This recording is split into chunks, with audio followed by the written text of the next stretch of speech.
کیا وجہ ہے کہ پاکستان سے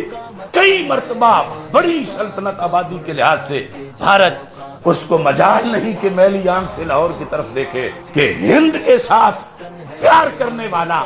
وطن سے پیار کرتا ہے صرف، اور پاکستان سے پیار کرنے والا اسلام سے پہلے کرتا ہے، پاکستان میں بعد میں کرتا ہے۔ یعنی یہاں اگر جنگ چھڑے تو مسجدوں میں نمازی تہجد گزار سحر کے وقت مائیں بہنیں بچہ بچہ دعا بھی کر رہا ہے، جذبہ بھی رکھتا ہے کہ میں بھی بارڈر پہ جاؤں اور میں بھی جنت کا ٹکٹ لے آؤں، کیونکہ یہ دیش میرے دین کا دیش ہے، یہ قرآن کا نگر ہے، یہ ختم نبوت کا تحفہ ہے، یہ خلافت راشدہ کا فیضان ہے، میں اس کے لیے اگر جان دوں گا تو جنت ملے گی۔ اس جذبے کا نہ کوئی ٹینک مقابلہ کرتا ہے، نہ کوئی میزائل مقابلہ کر سکتا ہے۔ ہمارا پاکستان جو ہے وہ مدینے والے کا پاکستان ہے، وہ حسنین کریمین کا پاکستان ہے،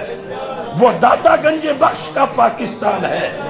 وہ غوث اعظم کا پاکستان ہے، وہ بابا فرید کا پاکستان ہے، وہ 20 لاکھ شہیدوں کا پاکستان ہے، وہ محمد بن قاسم کا پاکستان ہے۔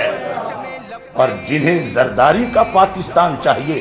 یا نواز شریف کا پاکستان چاہیے یا عمران خان کا پاکستان چاہیے یا کسی اور حیوان کا پاکستان چاہیے، وہ کہیں جا کر اور تلاش کریں، اس پاکستان کے کسی چپے میں بھی ان کی کوئی گنجائش نہیں ہے۔ تحفظ پاکستان کے لیے تحفظ نظریہ پاکستان ضروری ہے، تحفظ پاکستان کے لیے تحفظ اسلام ضروری ہے، تحفظ پاکستان کے لیے تحفظ دین مصطفیٰ صلی اللہ علیہ وسلم ضروری ہے، تحفظ اسلام کے لیے تحفظ عقیدہ ختم نبوت ضروری ہے، تحفظ پاکستان کے لیے تحفظ عقیدہ معصومیت ضروری ہے، تحفظ پاکستان کے لیے ناموس اہل بیت، ناموس صحابہ رضی اللہ تعالیٰ عنہم کا اہتمام ضروری ہے۔ آج تو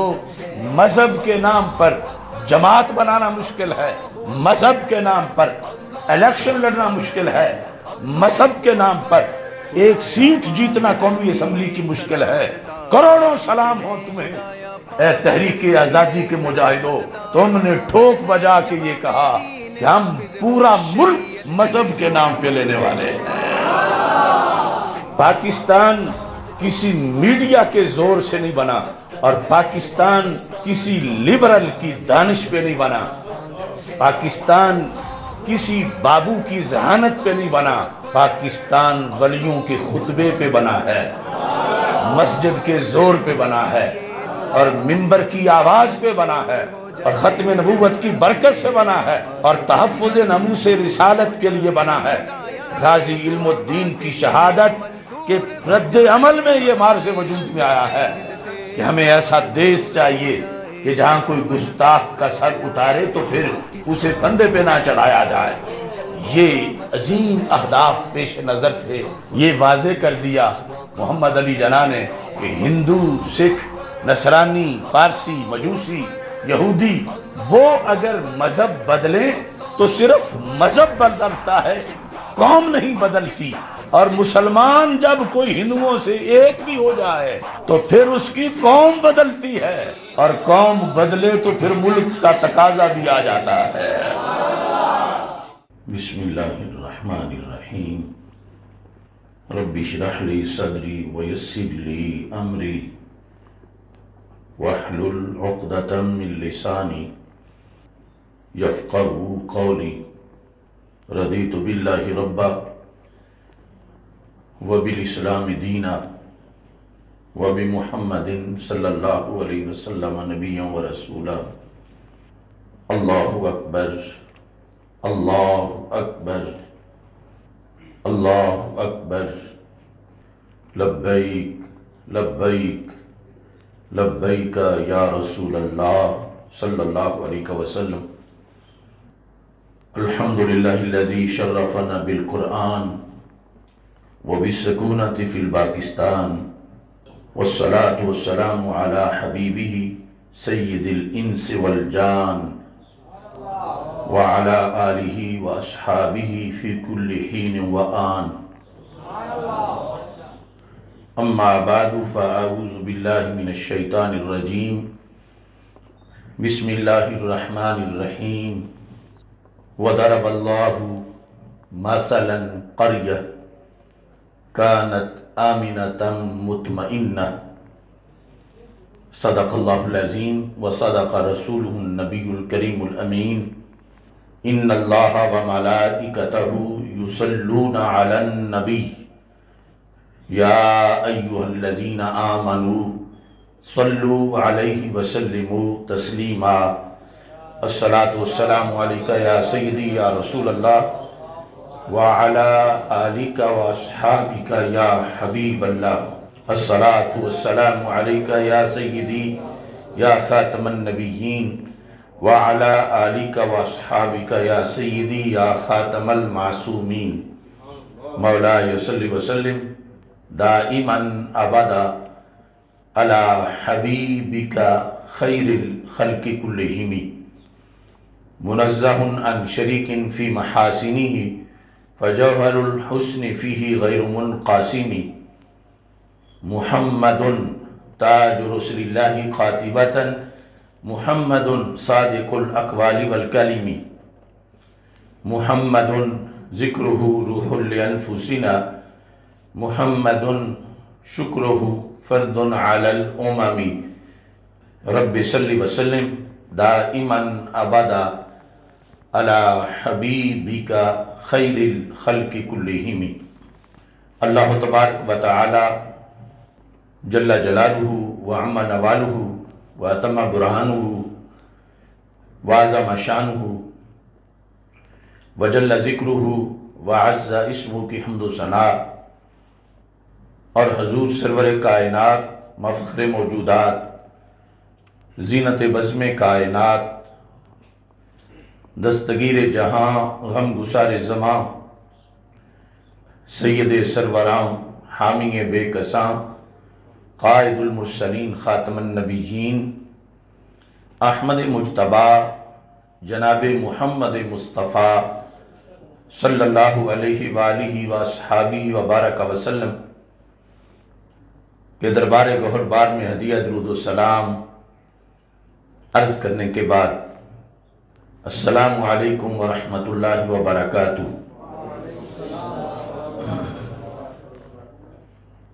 محرم الحرام کے مقدس ایام میں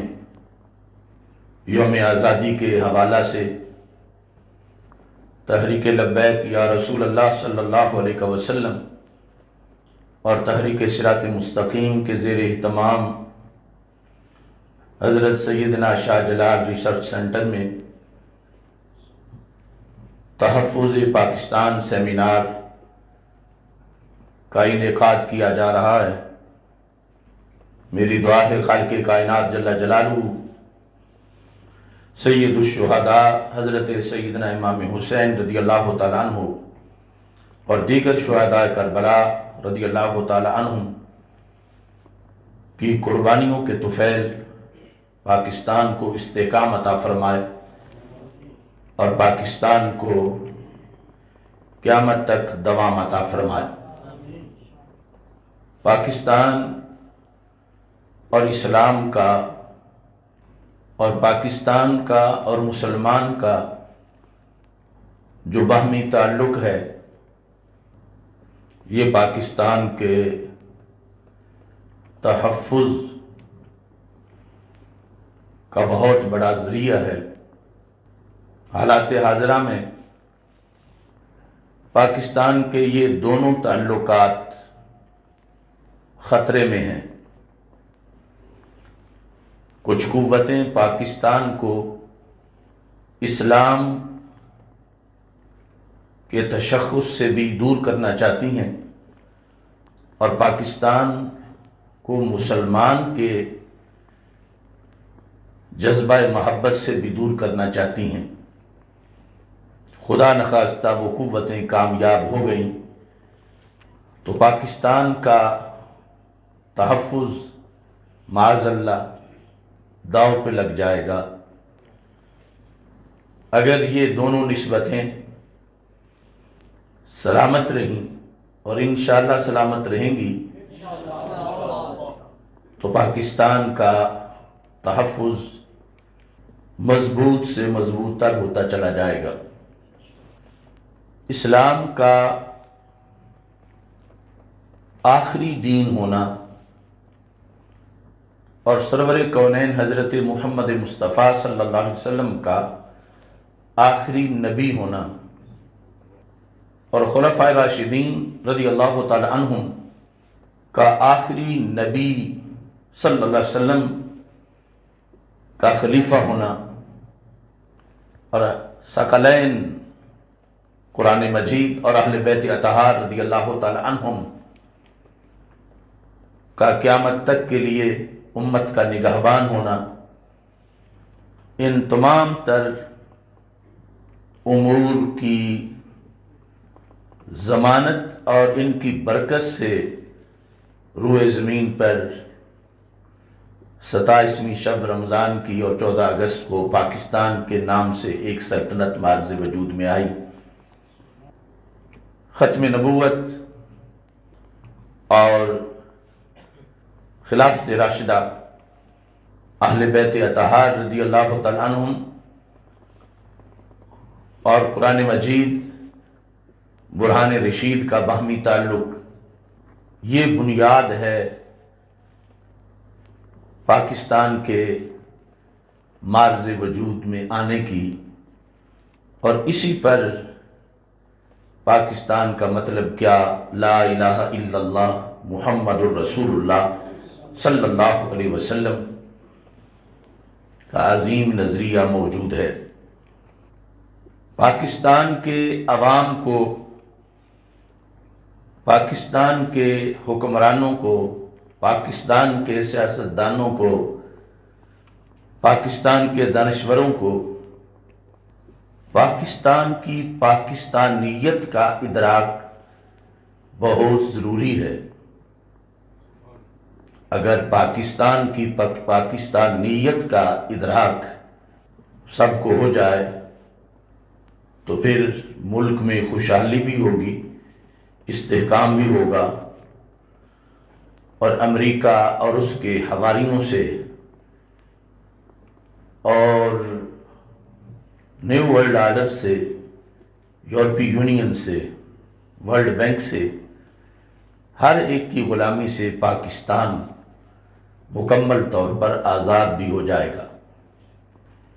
شریعت مطہرہ کے اندر اسلام قبول کر لینے کے بعد زندگی گزارنے کا ایک جامع نظام ہے، اور اس نظام کا دار و مدار قومیت پر ہے۔ ایسی قومیت کہ جس قومیت کی مثال اور کسی مذہب میں موجود نہیں۔ ایک بندہ کرسچن ہو اور کرسچن اپنا مذہب بدل کے یہودی ہو جائے تو اس میں صرف ایک تبدیلی آئی کہ اس کا مذہب بدلا، مگر وہ جس علاقے کا ہے، جس جغرافیے کا ہے، جو بولی بولتا ہے، جو زبان رکھتا ہے، جس رنگ و نسل کا ہے، اس کی قومیت وہی رہے گی اگرچہ اس کا مذہب بدل گیا۔ وہ ہند کا ہے تو قومیت اس کی ہندی رہے گی، وہ ایران کا ہے تو قومیت اس کی فارسی رہے گی۔ ہندو مذہب بدل کے سکھ بن جائے، سکھ مذہب بدل کے ہندو بن جائے، یہودی مذہب بدل کے نصرانی بن جائے، یہ ان کے نزدیک محض مذہب کی تبدیلی ہوگی، قومیت نہیں بدلے گی۔ وہ جس ملک میں ہیں، جس علاقے میں ہیں، جس کلچر کے ہیں، اسی کے شمار ہوں گے۔ لیکن جب کوئی بندہ اللہ کے فضل و کرم سے ہندوؤں سے نکل کے مسلمان ہو جائے یہودیت کو ترک کر کے مسلمان ہو جائے، نصرانیت کو ترک کر کے مسلمان ہو جائے، تو اس کا صرف مذہب ہی نہیں بدلتا، اس کی قومیت بھی بدل جاتی ہے۔ یعنی مذہب کے بدلنے سے اب اس کی قومیت بھی بدل گئی، اور اس قومیت کا مدار رنگ نسل پہ نہیں بلکہ غلامی رسول صلی اللہ علیہ وسلم پہ ہے۔ اس قومیت کا مدار کلمہ اسلام پہ ہے، اس قومیت کا مدار اللہ وحدہ لا شریک کی عبادت پر ہے۔ تو بنیادی طور پر جو ایک مسلمان کے مسلمان ہونے کا جو واقعہ ہے، جب یہ زمین پر نما ہوتا ہے، اس کے ساتھ ہی وہ بندہ اپنی اس سوسائٹی سے اپنی قومیت کے لحاظ سے جدا ہو جاتا ہے۔ ویسے تو ایک بولی والے باہم ایک دوسرے سے پیار کرتے ہیں کہ ہماری بولی ایک ہے، کہیں ایک رنگ والے باہم ایک دوسرے سے پیار کرتے ہیں ہمارا رنگ ایک ہے، کہیں ایک جغرافیے والے آپس میں پیار کرتے ہیں ہمارا جغرافیہ ایک ہے، ہمارا علاقہ ایک۔ جس طرح کچھ صوبوں والے آپس میں پیار کرتے ہیں، کچھ ضلعوں والے آپس میں پیار کرتے ہیں، یہ سب پیار ثانوی ہیں، ان پر مسلمان کی قومیت استوار نہیں ہوتی۔ مسلمان کی قومیت کلمہ اسلام کی وجہ سے استوار ہوتی ہے۔ یعنی جس کے دل میں ایمان ہے، گورے کا وہ کالا بھی محبوب ہے، کیونکہ دونوں ایک خدا کی بندگی کرتے ہیں، اور دونوں سرور کونین حضرت محمد مصطفیٰ صلی اللہ علیہ وسلم کی غلامی کی تسبیح میں پروئے ہوئے ہیں۔ کلمے کی بنیاد پر مشرق میں رہنے والا مغرب میں رہنے والے کے لیے تڑپتا ہے، کلمے کی بنیاد پر دریاؤں پہاڑوں کی نسبتیں دم توڑ جاتی ہیں کہ یہ فلاں دریا کے پار والے ہیں، یہ فلاں پہاڑ کے اس سائیڈ والے ہیں، یہ 7 سمندروں کے پار والے ہیں، بلکہ کلمہ کائنات کے چپے چپے میں رہنے والوں کو، جن کی برادریاں پہلے جدا جدا تھیں، جن کے کلچر جدا جدا تھے، جن کی عادتیں جدا جدا تھیں، جن کی بولیاں جدا جدا تھیں، جن کی نسلیں جدا جدا تھیں، کلمہ سب کو ایک ہی گلدستے میں سجا دیتا ہے۔ یہ بنیاد ہے جو نشو و نما پائے تو اس کو نظریہ پاکستان کہتے ہیں، اور اس کو عملی جامہ پہنایا جائے تو پھر اس کو پاکستان کہا جاتا ہے۔ باقی کسی نے کوئی نظریہ قبول کر لیا، جب اس کی قومیت نہیں بدلی، وہ خود دعوے دار ہے کہ اس کی قومیت وہی پہلے والی ہے، تو کوئی سانیہ، کوئی حادثہ، کوئی واقعہ، کوئی ہلچل، کوئی اس معاشرے کے اندر اضطراب رونما نہیں ہوگا۔ وہ ایسے ہی ہے جیسے درخت کی ایک ٹہنی سے اڑ کر دوسری ٹہنی پہ بیٹھ گیا ہے۔ لیکن جس وقت کوئی بندہ مسلمان ہو جائے گا تو اب اس کی اپنے گھر والوں سے ہی قومیت جدا ہو گئی ہے، اپنے قبیلے والوں سے، اپنے بھائیوں سے۔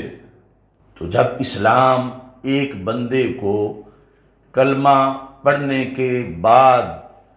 اتنا الگ تھلگ کرتا ہے، اگر نہ ہو تو وہ پھر مسلمان ہی نہیں ہوتا، جدا کرتا ہے، تو اسلام کا ایک نظریہ سلطنت ہے، اسلام کا ایک نظریہ ملک ہے، اسلام کا ایک نظریہ حکومت ہے۔ اسلام کی عبادات پر مکمل عمل کے لیے اسلام کو زمین کی ضرورت ہے، اسلام کو ایسی جگہ کی ضرورت ہے کہ جہاں اسلام کی بنیاد پر رہائش رکھی جائے اور اسلام کی بنیاد پر وہاں پر ساری زندگی بسر کی جائے، اس نظریے کو بر صغیر پاک و ہند کے مسلمانوں نے سمجھا تو 3 صدیوں تک جد و جہد کی اور بالآخر لاکھوں قربانیوں کے نتیجے کے اندر یہ جگہ جس کو پاکستان کہتے ہیں، یہ امت مسلمہ کو ایک انعام کے طور پر حاصل ہوئی۔ تحفظ پاکستان میں سب سے پہلی چیز پاکستانیت کا ادراک ہے، کیونکہ جب بھی کسی بندے کو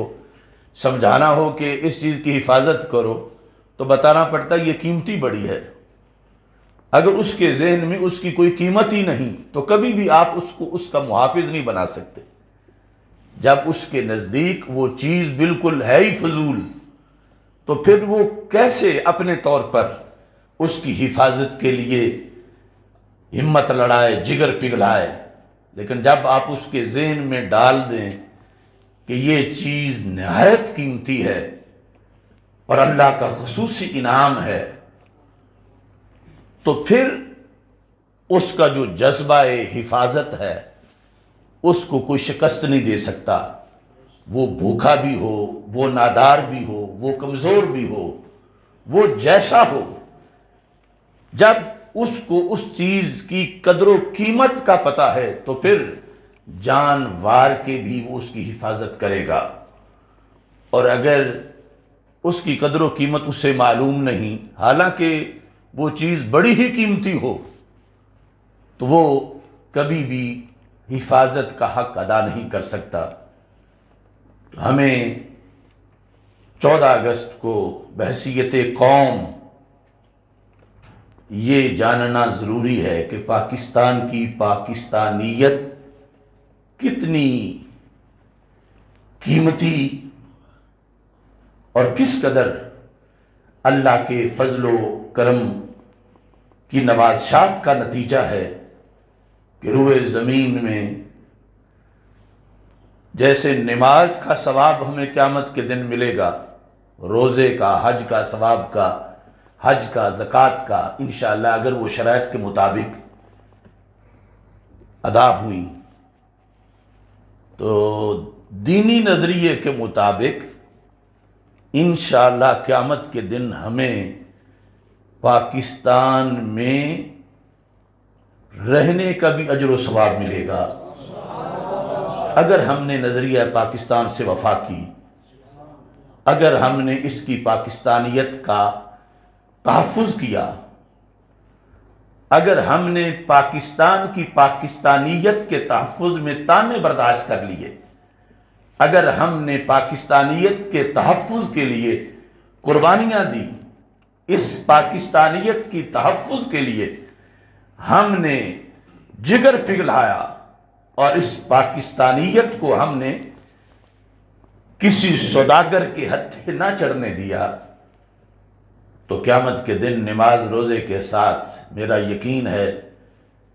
نامہ اعمال میں یہ بھی لکھا ہوگا کہ اس کے ثواب میں یہ اضافی ثواب بھی ڈالو کہ یہ کسی رنگ و نسل،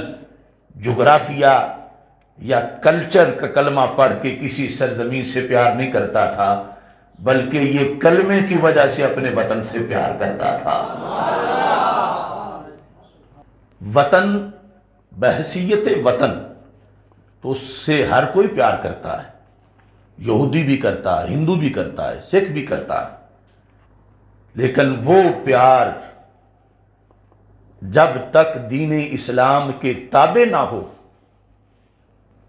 تو وہ ایک بت کی حیثیت رکھتا ہے۔ محض وطنیت کا پیار اسلام سے بغیر وہ بالآخر ایک بت جیسا پیار بن جاتا ہے جو اللہ کی محبت کے مقابلے میں اسے پوجا جا رہا۔ جو کہا گیا تھا تحریک پاکستان میں،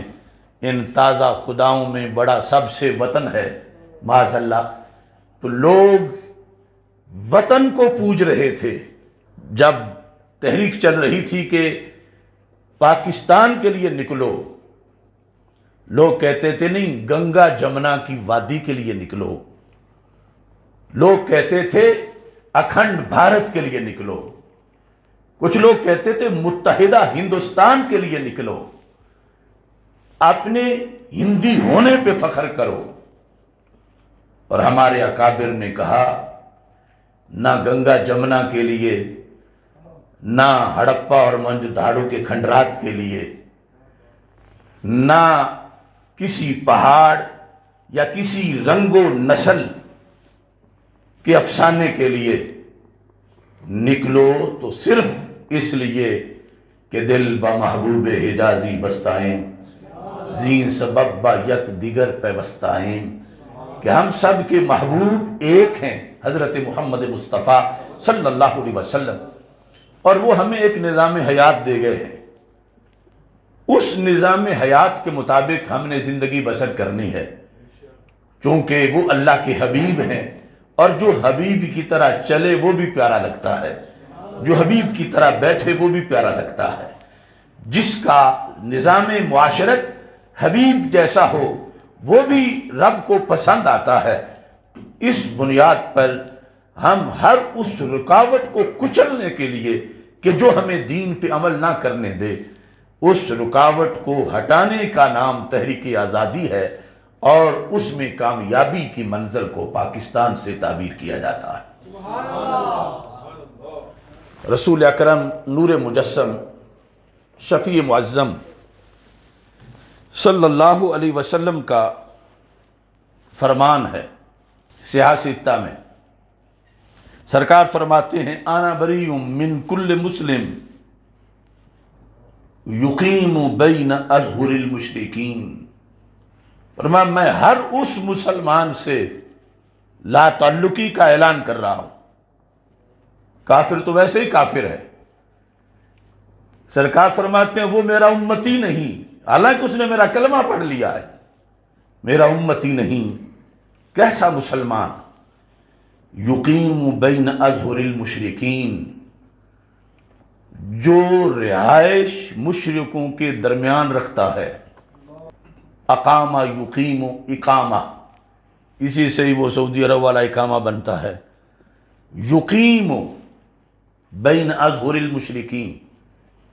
کہ وہ مشرکین کی پشتوں یعنی ان کی رہائشوں کے درمیان اپنی رہائش رکھتا ہے، میں اس سے بری ہوں. تو رسول اکرم نور مجسم شفیع معظم صلی اللہ علیہ وسلم نے جو رحمت ہے ساری جہانوں کی، اور یہ بندہ اپنی برادری چھوڑ گیا، اس بندے نے کلمہ پڑھ لیا، یہ بتوں کو چھوڑ آیا، اس نے اللہ کو معبود بنا لیا، لیکن پھر بھی سرکار فرما رہے ہیں میں اس سے بیزار ہوں، یہ میرا نہیں ہے. کیوں؟ یقیم بین اظہر المشرکین، اقامت کے مسئلے میں کلیئر نہیں ہے. رہائش کے مسئلے میں کلیئر ہو تو پھر میرا اس کا تعلق ہے. اگر رہائش کے مسئلے میں یہ کلیئر نہیں ہوتا تو پھر ابھی اس لیول کا نہیں کہ میں اسے اپنا کہوں. یعنی اسلام کے اندر ابھی عشق کے امتحان اور بھی ہیں، ستاروں سے آگے جہاں اور بھی ہیں. یہ تھا بر صغیر پاک و ہند کے مسلمانوں کے سامنے مسئلہ کہ اسلام قبول کرنے کے بعد اگر وہاں ہی رہنا ہے تو پھر ان کو دبا کے رہنا ہے، اور اگر دبانے کی طاقت نہیں تو پھر وہاں سے ہجرت کرنی ہے. یعنی ایسا نہیں ہو سکتا کہ کلمہ پڑھ کے تو پھر انہی کے اندر بے بسی میں کوئی رہے کہ اب یہ تو نماز نہیں پڑھنے دیتے، روزہ نہیں رکھنے دیتے، تو میں اسی حالت میں قبول کر لیتا ہوں کہ میں یوں ہی بے بس رہوں اور اپنی زندگی بسر کروں. تو نبی اکرم نور مجسم شفیع معظم صلی اللہ علیہ وسلم نے فرمایا کہ میں تو اسے اپنا تب بناؤں گا جب یا تو ڈنڈے کے زور پر وہاں اپنا دین ان مشرکوں پر غالب کرے، اور یا پھر اپنا بوریا بستر باندھ کے اس بستی سے نکل آئے اور وہاں جا کے ڈیرا لگائے جہاں دین پہ عمل کرنے کی پر کوئی رکاوٹ نہیں، کوئی پابندی نہیں، تو پھر سرکار فرماتے ہیں میں اعلان کروں گا کہ یہ میرا امتی ہے۔ اس حدیث کو جس وقت ہم پیش نظر رکھتے ہیں، ایک نہیں اس طرح کی کئی حدیثیں ہیں جس میں ایک تو اب نیا مسئلہ ہمارے سامنے ہے نا کہ بندہ مسلمان ہے، روزی کے لیے دارالکفر میں جا بیٹھتا ہے، وہاں اس کے سامنے توہین رسالت بھی ہوتی ہے، خاکے بھی بنتے ہیں، اور وہ کہتا ہے میں مجبور ہوں، روٹی کمانے آیا ہوں ان انگریزوں کے ملک میں، پچھلوں کو بھی سمجھاتا ہے کہ ریلیاں ان کے خلاف نہ نکالو، یہ ہمیں یہاں ماریں گے۔ تو اسلام کہتا ہے کہ جو مذہب تم نے قبول کیا وہ مذہب ایسا نہیں کہ تجھ سے کوئی ریکویسٹ کرے، تو نے جہنم سے بچنے کے لیے اسے قبول کیا تو تیری نہیں مانی جائے گی، بات مذہب کی مانی جائے گی۔ تو مذہب تیرا اسلام وہ تو یہ کہتا ہے کہ اگر تو تھا دارالکفر میں، تیرا پورا خاندان مشرک تھا، تو نے کلمہ پڑھ لیا، تو اسلام کہتا ہے کہ اب فوراً ان سے جدا ہو جاؤ اور علیحدگی اختیار کرو، اور اگر وہاں دین پر پابندی ہے تو وہاں سے ہجرت کرو۔ ہجرت کرنے پر پھر تم اس لائق بنو گے کہ اللہ کے محبوب تجھے اپنا کہیں گے۔ اسلام تو یہ کہہ رہا تھا کہ کفار کے ملک میں جو مومن ہوا وہ وہاں سے نکل کے مسلمانوں کے پاس آ جائے، اور اب کنویں کو مینار اور مینار کو کنواں یوں بنایا گیا کہ مسلمانوں کے ملک سے لوگ صرف روزی کے لیے، شریعت میں روزی کی یہ حیثیت نہیں کہ اس کو ایمان پر ترجیح دی جائے اور کوئی دارالکفر میں جا کے ڈیرے لگا لے اور پھر دارالکفر میں جا کر کافروں کے ناز اٹھائے کہ اگر ہم ان کی نہیں مانیں گے تو یہ ہو جائے گا۔ تو اسلام کہتا ہے میری تو پہلی شرط یہ ہے کہ کفر کے ماحول میں تو نے کلمہ پڑھا تو وہاں سے نکلا، یہ نہیں کہ باپ دادا مسلمان ہے اور دارالاسلام تجھے پاکستان جیسا ملا ہوا ہے، اور پھر تو اتنی ناشکری کرتا ہے کہ یہاں سے نکل کے پھر تو جا کے کافروں کے پاس جا کے رہنا شروع کر دیتا، اور پھر اس بنیاد پر تو پچھلوں کو بھی تنگ کرتا ہے کہ امریکہ جو کہتا ہے مان لو، اس کے بغیر گزارا نہیں، برطانیہ جو کہتا ہے مان لو، اس کے بغیر گزارا نہیں، جبکہ دین مصطفیٰ صلی اللہ علیہ وسلم یہ کہہ رہا ہے کہ اسلام اپنا دیش چاہتا ہے، اپنا وطن چاہتا ہے، یہ کسی کے زیر اثر رہتا نہیں، یا تو جہاں ہو وہاں کر سکتے ہو تو پرچم اس کا بلند کرو، اور اگر یہ طاقت نہیں تو پھر وہاں آ بیٹھو جہاں تم اپنے دین کی روشنی میں اپنی زندگی بسر کر سکو۔ دوسری حدیث میں ہے لا تساکن المشرکین، کہ مشرکین کی بستیوں میں سکونت اختیار نہ کرو۔ یہ ساری حدیثیں جو کہ سیاستہ کی ہیں، ان کے پس منظر میں کہ اسلام کیوں اتنی سختی کر رہا ہے، یعنی رسول اکرم صلی اللہ علیہ وسلم رحمت ہے سارے جہانوں کی، اور ایک شخص نے اپنی برادری چھوڑی، سب کچھ چھوڑا، یعنی نظریے کی بنیاد پر یہ نہ دیکھا کہ ماں کا کیا ہے، باپ کا کیا ہے، بھائی کا کیا ہے، اس نے کہا میں ہندو مذہب کو چھوڑ کے میں مسلمان ہو رہا ہوں، لیکن رہتا وہی ہے اسی گھر میں۔ تو رسول پاک صلی اللہ علیہ وسلم فرما رہے انا بریون من کل مسلم یقیم بین اظہر المشرکین، یہ جو مشرکوں کے درمیان رہ رہا ہے کلمہ پڑھ کے بھی میں اس سے بری ہوں، میں اس سے لا تعلقی کا اعلان کرتا ہوں۔ اس سے یہ پتہ چلتا ہے کہ اسلام کے اندر وطن، رہائش گاہ، رہنے کی جگہ کہ کتنے نمبر ہیں بندے کی کامیابی میں، یہ اتنا قیمتی ہدف تھا کہ ماؤں نے بیٹے قربان کیے، اور بر صغیر پاک و ہند کے اندر صرف اس بنیاد پر کہ دین پر عمل کرنے میں کوئی رکاوٹ نہ ہو، اور اس حدیث کے لیے کہ سرکار اس وقت تک ناراض ہیں جب تک کہ ان مشرکوں سے علیحدگی اختیار نہ کر لی جائے جو وہاں رہ کے کر سکیں۔ آج جو مسلمان وہاں موجود ہیں اپنے رعب اور دبدبہ کی بنیاد پر، تو ان کا جواز اس ضمن میں باقی رہا، اور یہ ہجرت کا درجہ اور عظمت پانے والے لوگ 2 کروڑ نکلے اس طرف سے صرف اس لیے کہ ہم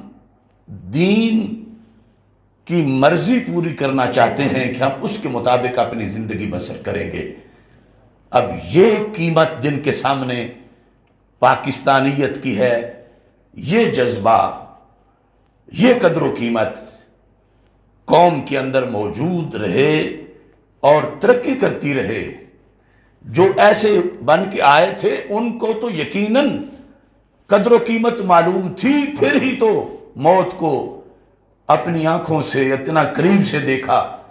اور 14 اگست کو قدم ان کے اس پاکستان کی طرف اٹھ رہے تھے کہ ہم مندر چھوڑ کے مسجد کی طرف جا رہے ہیں۔ اور اتنی بڑی ہجرت تاریخ اسلام کے اندر اور تمہیں کہیں نظر نہیں آئے گی۔ ہجرت مدینہ کا تو مقام ہی بہت بڑا ہے، لیکن اس کے بعد اتنی بڑی تعداد میں دین کی خاطر لوگ گھر چھوڑ دیں، نہ مصر میں، نہ شام میں، نہ یمن میں، نہ حجاز میں، نہ عراق میں، یعنی موجودہ زمانے میں ایسی مثال نہیں ملتی جیسی مثال ہند کے مسلمانوں نے اپنے جذبہ وطنیت جو تحت اسلام ہے اس کے لیے مثال پیش کر دی۔ یعنی یہ میری اس بات کی وجہ ہے کہ پاکستان میں رہنے کا بھی اجر و ثواب ملے گا قیامت کے دن، کہ انہوں نے بت کو سلام نہیں کیا، انہوں نے کسی کافر ملک کی نیشنلٹی کے لیے ایڑیاں گوڈے نہیں رگڑے، انہوں نے کسی برطانیہ کی ملکہ کی غلامی اختیار نہیں کی، یہ اس ملک میں رہنے کو ترجیح دیتے رہے، خواہ روکی سوکی جیسے بھی کھائیں، کہ جو بنا ہی اسلام کے لیے ہے اور اسلام پر عمل کرنے کے لحاظ سے جس کے اندر کوئی رکاوٹ نہیں، تو اس طرح رکھنا چاہتا ہے اسلام۔ تبھی تو سرکار نے فرمایا کہ تم مشرکوں کے درمیان سے اپنی رہائش ختم کر کے ادھر آ جاؤ کہ جہاں مشرک نہیں ہیں۔ اگرچہ یہ مہاجرین یہ حدیث نہ بھی سنے ہوئے ہوں، لیکن انہوں نے عمل کیا اس کے مضمون پر، اور پاکستان کی سرزمین میں وہ لوگ جو آ کر پھر اس جذبے کے تحت آباد ہوئے، ایک تو ان کی نیکی ہے گھر گھر کے اندر، یعنی کتنے گھرانے ہیں پاکستان کے شہروں میں کہ جن کے آباء و اجداد ہجرت کر کے آئے، تو یہ ہجرت کا عمل اتنا بڑا عمل ہے، جس طرح یعنی ایک حاجی حج کر کے آتا ہے تو وہاں کی بہاریں ساتھ لاتا ہے، خوشبوئیں ساتھ لاتا ہے، اور یہ کہ محلے میں ایک حاجی ہے اور یہ کہ گاؤں میں ایک حاجی ہے، اسی نظر سے دیکھنا چاہیے ان 2 کروڑ مسلمانوں کے خاندانوں کو کہ جو اسلام کی خاطر سب کچھ چھوڑ کے آئے، اور رہائش ان کی کہاں ہے؟ اس پاکستان کے اندر آئے۔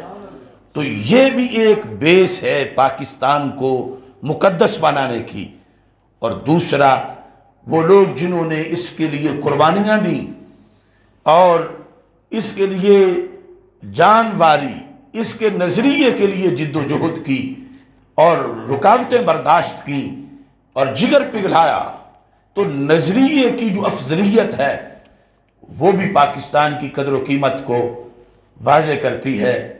کہ ایران کے کسی چوک میں کھڑے ہو جاؤ اور کہو ایران کا مطلب کیا؟ ایک بھی نہیں بولے گا لا الہ الا اللہ۔ سعودی عرب میں کھڑے ہو جاؤ اور پوچھو سعودی عرب کا مطلب کیا؟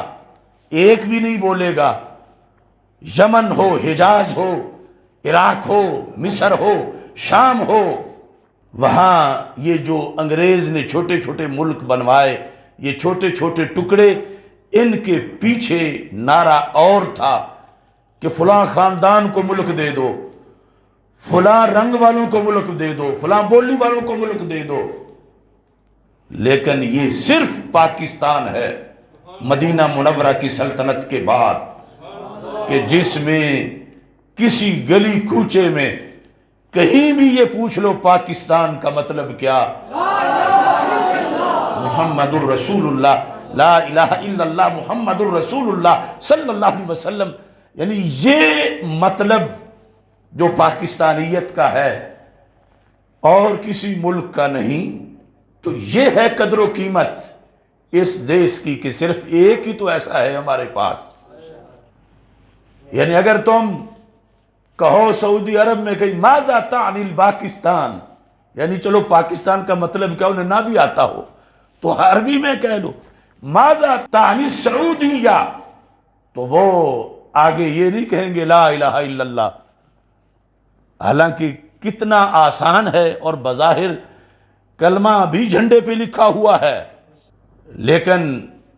بنیادوں میں جو موجودہ سٹیٹ ہے ایک خاندان کی بنیادوں میں وہ تقاضا نہیں جو تقاضا پاکستان کی بنیادوں میں ہے کہ لیا اس لیے گیا تھا۔ اور یہ ہے کہ قدر و قیمت اس کی ذہن میں ہو کہ اور کوئی 10 ایکڑ کا بھی ملک نہیں، 10 مربع کا بھی ملک نہیں کہ جس کے قیام کی جد و جہد میں ٹھوک بجا کے یہ نعرہ لگایا گیا ہو کہ ہم اس مقصد کے لیے ملک بنانا چاہتے ہیں۔ آج تو مذہب کے نام پر جماعت بنانا مشکل ہے، مذہب کے نام پر الیکشن لڑنا مشکل ہے، مذہب کے نام پر ایک سیٹ جیتنا قومی اسمبلی کی مشکل ہے۔ کروڑوں سلام ہو تمہیں اے تحریک آزادی کے مجاہدوں، تم نے ٹھوک بجا کے یہ کہا کہ ہم پورا ملک مذہب کے نام پہ لینے والے ہیں۔ اب یہ جو فلسفہ تھا یہ 3 صدیوں تک علماء حق نے، اولیاء کرام نے بر صغیر میں اس کی تقریریں کی، جمعے اس پر پڑھائے۔ یعنی پاکستان کسی میڈیا کے زور سے نہیں بنا اور پاکستان کسی لبرل کی دانش پہ نہیں بنا، پاکستان کسی بابو کی ذہانت پہ نہیں بنا، پاکستان ولیوں کے خطبے پہ بنا ہے، مسجد کے زور پہ بنا ہے، اور منبر کی آواز پہ بنا ہے، اور ختم نبوت کی برکت سے بنا ہے، اور تحفظ ناموس رسالت کے لیے بنا ہے۔ غازی علم الدین کی شہادت کے رد عمل میں یہ مارز وجود میں آیا ہے کہ ہمیں ایسا دیش چاہیے کہ جہاں کوئی گستاخ کا سر اتارے تو پھر اسے پھندے پہ نہ چڑھایا جائے۔ یہ عظیم اہداف پیش نظر تھے، تو اس کے لیے مسلسل 3 صدیوں تک محنت کی گئی، اور یہ سعادت ہے قائد اعظم محمد علی جناح کی کہ انہیں یہ فلسفہ سمجھ آ گیا اور انہوں نے اپنی صلاحیتیں اس کے لیے وقف کی۔ میرے پاس اس کا باقاعدہ حوالہ ہے، یہ جو میں آپ کے سامنے تشریح کر رہا ہوں اس سے ملتی جلتی ایک تقریر کی ایک اقتباس میں۔ یہ تقریر 8 مارچ 1944 کو قائد اعظم محمد علی جناح نے مسلم یونیورسٹی علی گڑھ میں کی۔ مسلم یونیورسٹی علی گڑھ کے اندر جب قائد اعظم سے یہ سوال کیا گیا کہ تصور پاکستان سے کیا مراد ہے، پاکستان کا تصور، کنسپٹ پاکستان کا کیا چیز ہے، کس کو تم 2 نیشن تھیوری کہتے ہو، دو قومی نظریہ، کس بیس پہ تم پاکستان چاہتے ہو؟ تو قائد اعظم محمد علی جناح نے جواب میں کہا کہ پاکستان اس دن وجود میں آ گیا تھا جب ہندوستان میں پہلا غیر مسلم مسلمان ہوا تھا۔ پہلا غیر مسلم مسلمان ہوا تھا۔ یہ اس زمانے کی بات ہے جب یہاں مسلمانوں کی حکومت بھی قائم نہیں ہوئی تھی، جس کو پھر انگریز نے ختم کیا اور پھر آگے تحریکیں چلیں۔ تو یہ جو لفظ بولے محمد علی جناح نے کہ جب پہلا غیر مسلم مسلمان ہوا تھا تو پاکستان اس دن بن گیا تھا، یہ واضح کر دیا محمد علی جناح نے کہ ہندو، سکھ، نصرانی، پارسی، مجوسی، یہودی، وہ اگر مذہب بدلیں تو صرف مذہب بدلتا ہے، قوم نہیں بدلتی۔ اور مسلمان جب کوئی ہندوؤں سے ایک بھی ہو جائے تو پھر اس کی قوم بدلتی ہے، اور قوم بدلے تو پھر ملک کا تقاضا بھی آ جاتا ہے۔ یعنی جب غیر مسلموں میں سے ایک بندہ مسلمان ہوا تو قائد اعظم نے کہا پاکستان تو اس دن ہی بن گیا۔ اب اس حدیث کو سامنے رکھو، لا تساکن المشرکین، کہ رسول پاک صلی اللہ علیہ وسلم نے فرمایا کہ تم مشرکوں کی رہائشوں میں اپنی رہائش نہ رکھو، اور انا بریء من کل مسلم یقیم بین اظہر المشرکین، کہ میں اس مسلمان سے بیزار ہوں کہ جس نے کلمہ تو پڑھ لیا ہے مگر رہتا پھر بھی ہندوؤں کے درمیان ہے۔ اسے چاہیے کہ وہ اعلان کرے کہ اس کی قوم بدل گئی ہے اور وہ جدا ہو گیا ہے۔ تو محمد علی جناح کہنے لگے جب پہلا غیر مسلم ہند میں مسلمان بنا تھا تو یہ صرف ایک بندے کے مسلمان ہونے کا اعلان نہیں تھا، یہ ایک نئی قوم کا اعلان تھا بر صغیر میں، یہ ایک نئے ملک کے تقاضے کا اعلان تھا کہ وہ بندہ ایک تھا اگرچہ، لیکن اس نے مذہب ایسا قبول کیا جو مذہب ملک ضرور چاہتا ہے، جو مذہب زمین مانگتا ہے، جو مذہب اپنے قانون کو چلانے کے لیے کسی کی حکومت برداشت نہیں کرتا، اپنی حکومت جاری کرتا ہے۔ یعنی اسلام میں آتے ہوئے ایک مسلمان کا آنا اتنا بڑا انقلاب ہے کہ اس کا آ جانا اب اس بات کی دلیل ہے کہ یہ کوئی ایسا نہیں کہ جو بند ہو کے رہے اور اپنا آپ ظاہر نہ کرے، چونکہ اس کے رسول صلی اللہ علیہ وسلم نے یہ شرط لگائی ہوئی ہے کہ تم اپنے آپ ظاہر کرو گے، جدا اپنے آپ کو بتاؤ گے اس محلے میں، اس شہر میں، اس دیش میں، تو پھر تمہارا رابطہ دربار رسالت صلی اللہ علیہ وسلم سے ہوگا۔ صلح کلیت نہیں ہوگی، اس میں وحدت ادیان نہیں ہوگی کہ کلمہ پڑھ کے پھر کہے ہم بھائی بھائی ہیں، یہودی اور ہم، نصرانی اور ہم، ہندو سکھ اور ہم، نہیں۔ اس کو سرکار صلی اللہ علیہ وسلم نے اتنا امتیاز پڑھایا، اتنی جدائی کہ تم ان سے اپنے آپ کو واضح کر کے بتاؤ کہ میری قوم تمہاری قوم سے جدا ہے، تمہاری قومیت ہند کے مختلف قسم کے کھنڈرات کی سلوں پر لکھی ہے اور میری قومیت مدینے کے غلاموں کے دلوں پہ لکھی ہے۔ یہ اس کا جو اعلان ہے اس نے بنیاد رکھ دی کہ بر صغیر پاک و ہند کے اندر ایک دن وہ آئے گا کہ جب ایک ملک صرف اس بیس پہ بنے گا کہ یہ محمد عربی کے غلاموں کا ملک ہے۔ اور یہ ہے برکت، پاکستان بچا ہوا ہے۔ اگر ہوتا کہ پاکستان ماذا تانی الپاکستان یا what is concept of Pakistan, concept اور آئیڈیالوجی اس میں یہ ہوتی کہ کچھ پنجاب کے جاٹ ان کو قرار نہیں آتا جب تک اپنی حکومت نہ ہو، پنجاب کے چودھریوں کی تسکین کے لیے پاکستان چاہیے، یا بلوچستان کے بلوچوں کے تسکین کے لیے پاکستان چاہیے، یا سندھیوں کی تسکین کے لیے یا پشتونوں کی تسکین کے لیے پاکستان چاہیے، ایسا پاکستان تو 4 دن بھی نہ نکالتا۔ مانگتے وقت رب سے مانگے ہی یہ گیا تھا کہ رب لا الہ الا اللہ پڑھنے والوں کا پاکستان چاہیے۔ یہ برکت ہے اس کی بنیادوں میں، جس لیے اس کی قدر و قیمت بہت بڑی ہے۔ اور کسی شے کی حفاظت میں جب مذہب شامل ہو جائے، اور مذہب بھی وہ جو آخری ہو، مذہب بھی وہ جو سچا ہو،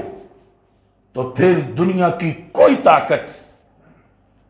اسے مسخر نہیں کر سکتی۔ آج ہمارے ملک میں جو فتنے چل رہے ہیں، ان سے میں ایک بڑا فتنہ تحفظ کے خلاف یہ ہے کہ پاکستان کو محض وطن سمجھو، اس میں مذہب کی آمیزش نہ ہونے دو۔ جیسے بارڈر کے پار ایک ٹکڑا ہے تو بارڈر کی اس طرف بھی ایک ٹکڑا ہے، یہ 2 ٹکڑے ہیں زمین کے، یہ 2 وطن ہیں، بس وطن کے لحاظ سے اس سے پیار کرو۔ یہ نظریہ 100% غلط نظریہ ہے، اگرچہ دینے والے کئی دانشور ہوں، جانور ہوں، مفکر ہوں، جو کچھ بھی ہوں۔ یہ نظریہ ہے بھارت کو جتوانے کا نظریہ، یہ ہے پاکستان کو معاذ اللہ مٹانے کا نظریہ، کیونکہ وطن کی نسبت اگر اسلام سے نہیں، میں اس وطنیت کی بات کر رہا ہوں، تو اس بنیاد پر بارڈر پار کا ہندو بھی وطن سے پیار کر رہا ہے کہ اس کے حصے کی جگہ ہے، اس طرف کا پاکستانی بھی وطن سے پیار کر رہا ہے کہ یہ تقسیم میں اسے جگہ ملی ہے رہائش کے لیے، تو دونوں طرف وطن کا پیار ہوگا، تو پھر ٹینک کے مقابلے میں ٹینک، میزائل کے مقابلے میں میزائل، فوج کے مقابلے میں فوج، عوام کے مقابلے میں عوام، حکومت کے مقابلے میں حکومت۔ اب شکست اور جیت کا فیصلہ صرف وطنیت کی بیس پر ہے، تو اس میں کیا ترجیح ہوگی کہ اس طرف والے جیت جائیں، کیونکہ وطن وہ بھی ہے، وطن یہ بھی ہے، فوج وہ بھی ہے، فوج یہ بھی ہے، جہاز ان کا ہے، جہاز ان کا ہے، اسلحہ ان کا ہے، اسلحہ ان کا ہے۔ کیا وجہ ہے کہ پاکستان سے کئی مرتبہ بڑی سلطنت آبادی کے لحاظ سے بھارت اس کو مجال نہیں کہ میلی آنکھ سے لاہور کی طرف دیکھے، کہ ہند کے ساتھ پیار کرنے والا وطن سے پیار کرتا ہے صرف، اور پاکستان سے پیار کرنے والا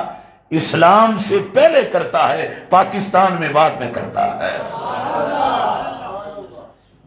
یعنی یہاں اگر جنگ چھڑے تو مسجدوں میں نمازی، تہجد گزار سحر کے وقت، مائیں بہنیں، بچہ بچہ دعا بھی کر رہا ہے، جذبہ بھی رکھتا ہے کہ میں بھی بارڈر پہ جاؤں اور میں بھی جنت کا ٹکٹ لے آؤں، چونکہ یہ دیس میرے دین کا دیس ہے، یہ قرآن کا نگر ہے، یہ ختم نبوت کا تحفہ ہے، یہ خلافت راشدہ کا فیضان ہے، میں اس کے لیے اگر جان دوں گا تو جنت ملے گی۔ اس جذبے کا نہ کوئی ٹینک مقابلہ کرتا ہے، نہ کوئی میزائل مقابلہ کر سکتا ہے۔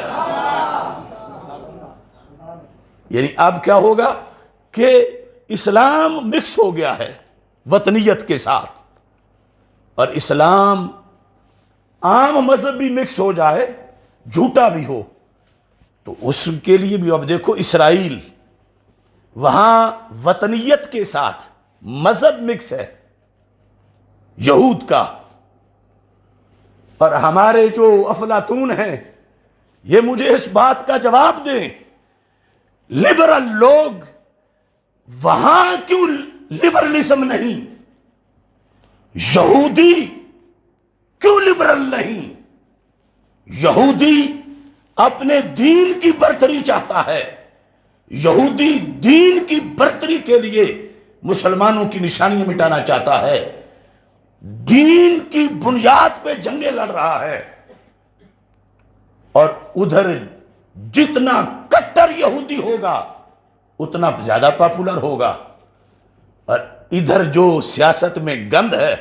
اس کی بنیاد پر جتنا کٹر مذہبی ہوگا اتنا زیادہ مسترد کیا جائے گا، کہ اگر یہ اسمبلی میں ہوا تو پھر کیا بن جائے گا؟ دیکھو سوچ کا فرق۔ مذہب جب سیاست سے مکس ہو جائے تو پھر اس سیاست کی قوت بڑھ جاتی ہے، اگرچہ جھوٹا مذہب ہے یہود کا، لیکن دیکھو ملک کے نظریے کے ساتھ انہوں نے رکھ لیا، تو جتنے زیادہ مذہبی جنون ہے یہود کا اتنی زیادہ ان کی قوت ظاہر ہو رہی ہے، اور ادھر اسلام کے خلاف سازش کرنے والوں نے یہ فیصلہ کیا ہوا ہے کہ کوئی لبرل سا مولوی مل جائے تو اس کے ساتھ تو گزارا ہو جائے گا، لیکن کٹر مذہبی ان کو دبا کے رکھو، کیونکہ ان کا جو مذہبی جذبہ ہے اگر وہ وطنیت کے ساتھ مکس ہو گیا تو پھر نہ یورپی یونین کی بات مانی جائے گی نہ امریکہ کی بات مانی جائے گی، اور اس انداز میں پاکستان ایک ناقابل تسخیر قوت بن جائے گی۔ یہ غیروں کا ایجنڈا لے کر ہمیں محض وطنیت کے سبق پڑھاتے ہیں کہ جس میں اسلام کا اثر نہ ہو، صرف وطن کے لحاظ سے پاکستان سے پیار کیا جائے۔ تو ہم کہتے ہیں صرف وطن کے لحاظ سے نہیں، نوری کفن بھی سامنے ہے، قبر بھی سامنے ہے، اور یہ آج تک جو بچا ہے تو اس لیے بچا ہے کہ اس کے تحفظ میں مذہب شامل ہے۔ جب ادھر سے جہاز ابھی نندن لے کے چلتا ہے تو ٹیکنالوجی کے مقابلے میں ٹیکنالوجی ہے، مگر کیا ہوتا ہے کہ وہ ٹیکنالوجی ناکام ہوتی ہے اور ادھر کی ٹیکنالوجی کامیاب ہوتی ہے کہ حسن صدیقی کی رگوں میں اسلام سے پیار کا جذبہ ہے، اور اس جذبے کے مقابلے میں نہ اسرائیل کی ٹیکنالوجی ہے، نہ انڈیا کی ٹیکنالوجی ہے، نہ امریکہ کی ٹیکنالوجی ہے۔ اب وہ اسلام دشمن قوتیں یہ چاہتی ہیں کہ انہیں اس فکر سے ہٹا کے رکھو اور پھر مقابلہ کرو، تو یہ کچھ بھی نہیں کر سکیں گے۔ پھر تو محض ٹیکنالوجی ہوگی، اور محض ٹیکنالوجی اس کے لحاظ سے کوئی بھی نتیجہ نہیں کر سکتا ہے، لیکن جب ٹیکنالوجی سے پہلے آئیڈیالوجی ہوگی تو پھر اس کا مقابلہ نہیں ہو سکتا۔ اب دیکھو ایک بندہ بہت طاقتور کھلاڑی ہے، کوئی اس کا مقابلہ نہیں کر سکتا، اس کے دائیں ہاتھ میں اتنی طاقت ہے، اور کوئی کہے کہ اس قبیلے کے ساتھ جن کا یہ پہلوان ہے بس ایک شرط ان سے منوا لو، اس کے کچھ بندوں سے الیک سلیک کر کے کہ کشتی تو ہوگی مگر اس کا دائیں بازو باندھ دیا جائے گا، ایک ہاتھ سے یہ لڑے گا۔ اب جو ہمیں مذہب سے ہٹا کے وطنیت کے پیچھے لگانا چاہتے ہیں، یہ دونوں بازو ہمارے باندھنا چاہتے ہیں۔ یہ بھارت کا فلسفہ ہے، یہ امریکہ کا ہے، یہ ان کی سوچ ہے کہ اگر پاکستان کا فوجی، پاکستان کا باسی، مومن، مسلم اگر جذبہ جہاد لے کر نکلے گا تو پھر تو مقابلہ نہیں کوئی کر سکتا۔ کون سا جہاد فی سبیل اللہ؟ جہاد فی سبیل الوطن کی بات نہیں، جہاد فی سبیل اللہ۔ بدر، احد، کربلا کی یاد دماغ میں لے کر جو بارڈر کی طرف بڑھے گا، اس کا مقابلہ کسی گرو کا پجاری یا کسی مندر کا مداری کیسے کر سکتا ہے؟ وہ یہ چاہتے ہیں کہ مسلمان فوجیوں کا ایک ہاتھ باندھ دیا جائے یا دونوں باندھ دیے جائیں، یا مسلمان عوام جو ہیں ان کو اس انداز میں صرف وطنیت تک رکھ کر مذہب کو بیچ میں نہ آنے دیا جائے اور کہا جائے کہ یہ پاکستان یہ کوئی اسلام کے مذہب کی سلطنت نہیں، یہ سب کی اس معنی میں ایک جیسی ہے۔ وہ جو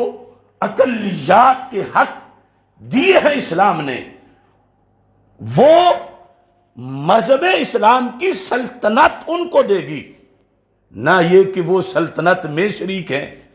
کہ ان کے مذہب کی ہے۔ نہیں، یہ غداری ہے 20 لاکھ شہیدوں سے۔ سلطنت اسلام کی ہے اور اسلام آگے اقلیات کو حقوق دیتا ہے اور وہ حقوق دیے جائیں گے، مگر پاکستان کا مطلب کیا؟ تو جب یہ مطلب ہو تو پھر کیا کہا جائے گا کہ یہ جتنا مسلمان کا ہے اتنا ہندو کا بھی ہے، جتنا مسلمان کا ہے اتنا کرسچن کا بھی ہے؟ جو کھوتے آج یہ فلسفے جا رہے ہیں، یہ سارا مسلمان کا ہے، یہ سارا اسلام کا ہے، یہ سارا کلمے کا ہے۔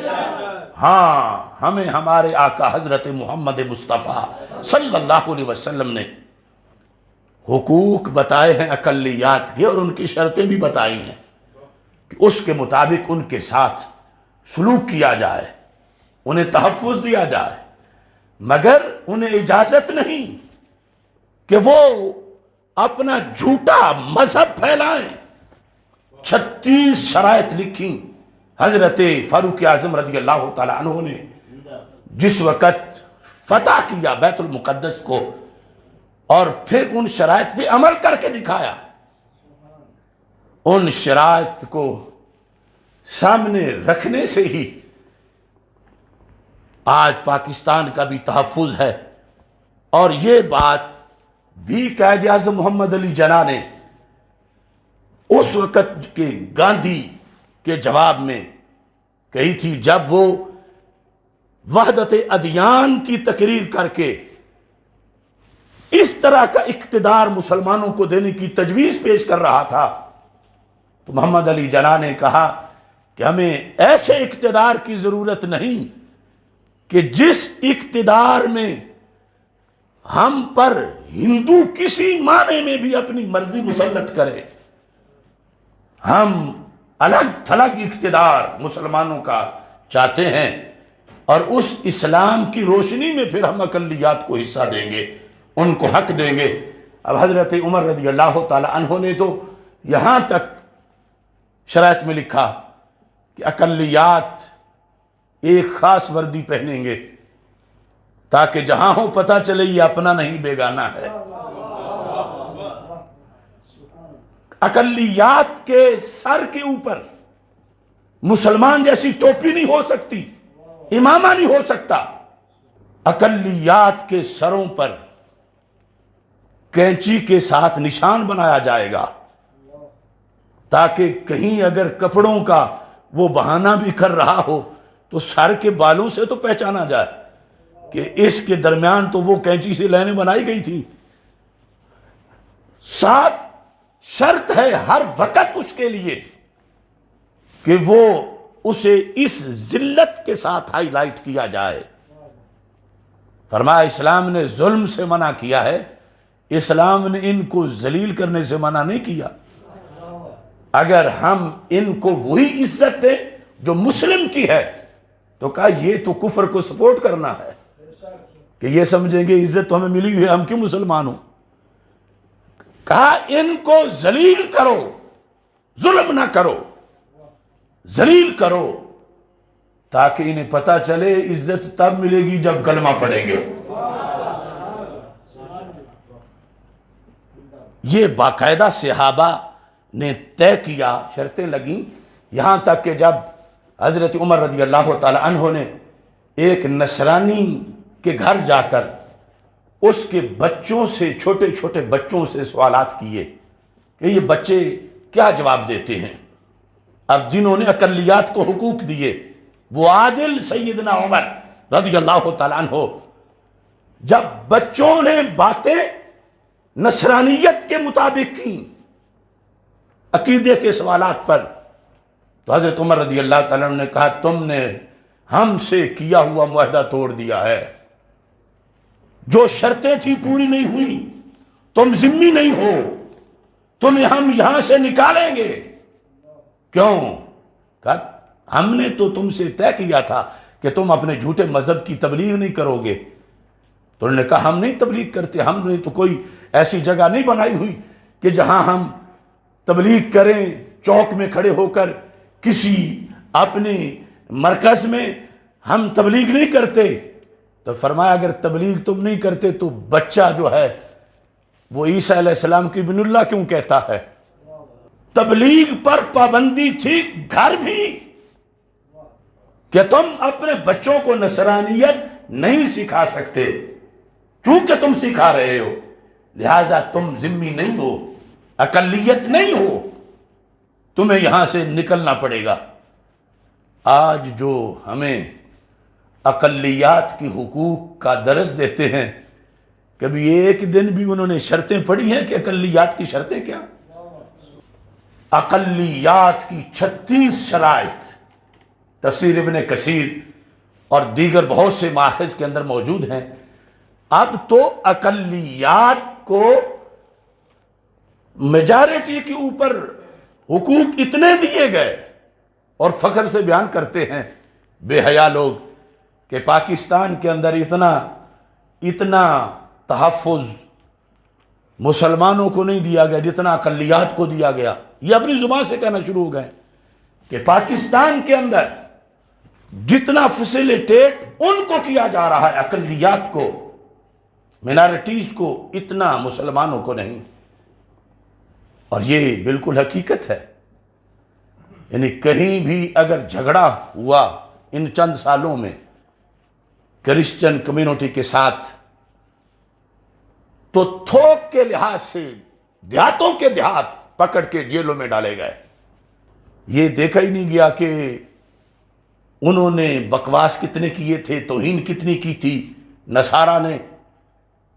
ابھی یہ جو رحیم یار خان کے اندر ایک معاملہ ہوا، ایک ہندو نے توہین کی، مسلمانوں نے اس پہ ایف آئی آر کٹوائی، عدالت نے اس کو بری کر دیا کہ اس کی عمر چھوٹی ہے، اور اس کے بعد یعنی مسلمانوں نے جو احتجاج کیا، اس احتجاج کا جواز بھی تو خود انہوں نے ہی دیا کہ اگر وہ 295 اس پر نہیں لگا رہے تھے تو چند ماہ جیل میں تو رکھ سکتے تھے۔ چھوٹی عمر کے کتنے لوگ جیلوں میں ہیں، وہ کوئی علیحدہ جیل میں رہنا تھا؟ ظاہر ہے کہ جب اس نے مسلمانوں کے مرکز میں جا کر پیشاب کیا، توہین کی، اور سب کچھ گواہیاں موجود تھیں، لیکن جج نے صرف اس بیس پر کہ اس کی عمر چھوٹی ہے اس کو بری کر دیا، تو اس پر مسلمان احتجاج کرنے لگے، اور پھر اسی احتجاج میں پتہ نہیں وہ لوگ کون تھے جنہوں نے وہاں مندر میں توڑ پھوڑ بھی کی۔ اب اس کا نتیجہ کیا نکلا کہ 70 مسلمانوں کو فوراً پکڑا گیا۔ ادھر ایک تھا واضح طور پر جس نے توہین کی تھی، اسے چند دن بھی جیل میں نہیں رہنے دیا گیا، اور نام نہاد ملا سرکاری باقاعدہ اعلان کر رہے ہیں کہ وہ تو ایف آئی آر بھی ختم کر دی گئی ہے۔ حکومت، وزیر اعظم تک ساری حکومت فوراً متحرک ہوئی کہ وہ ایک ہفتے میں توڑ پھوڑ صحیح کی جائے، سب کو گرفتار کیا جائے۔ یعنی اس دیش میں مسلمان یہ سمجھ رہا ہے کہ شاید میں اجنبی ہوں، یہاں شاید میں پردیسی ہوں، شاید یہ میرا دیش نہیں، اور غیروں کو اس حد تک، یعنی ٹھیک ہے اقلیت کا حق ہے، تحفظ ہے، مگر کسی چیز کا نام انصاف بھی ہے۔ ادھر جو کچھ ہو جائے ان بھنگیوں چرسیوں کو جاگی نہیں آتی، ہم احتجاج کریں، ریلیاں نکالیں، ان کے منہ سلے ہوئے ہیں، لفظ تک نہیں نکلتا اسلام کی حمایت میں۔ ادھر مندر کے لیے سب فوراً بولے، فوراً پوری مشینری بول اٹھی، صرف کہ ادھر بھارت میں ہمارے خلاف پراپوگنڈا ہوگا، تو بھارت کے پراپوگنڈے کا تو ڈر ہے، فرشتوں کے ڈنڈے کا ڈر نہیں ہے کہ کل قیامت کو جواب دینا ہے۔ اور یہاں دیکھا ہی نہیں جا رہا کہ بندہ جو احتجاج میں تھا، جو نہیں تھا، تھوک کے لحاظ سے ان سے جیلیں بھری جا رہی ہیں، اور پھر ساتھ تقریریں ایسے کی جاتی ہیں، یعنی جن تقریروں کا کوئی سر و پا نہیں۔ ایک جملہ اس پہ مجھے مکمل سیمینار ایک کرنا پڑے گا، وہ کیا جملہ ہے؟ یہ سارے ہمارے نام نہاد لیڈر، یہ نام نہاد سیاسی کے علاوہ نام نہاد مذہبی بھی بولتے ہیں کہ ہم تمام مذاہب کے مقدسات کا احترام کرتے ہیں، اور اسلام تمام مذاہب کے مقدسات کے احترام کا حکم دیتا ہے۔ تو ہندو کا کی مقدسات تو وہ مورتی ہے،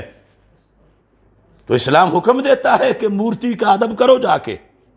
کرسچن کی مقدسات میں یہ ہے کہ وہ حضرت عیسیٰ علیہ السلام کو ابن اللہ کہہ رہے ہیں، اور ادھر دین بتایا جا رہا ہے کہ اسلام تو سب کے نعروں کے احترام کا حکم دیتا ہے۔ وہ کون سا اسلام ہے؟ پھر پیچھے کفر کس چیز کا نام ہے؟ جو حدود ہیں ان کے مطابق اس پاکستان کے اندر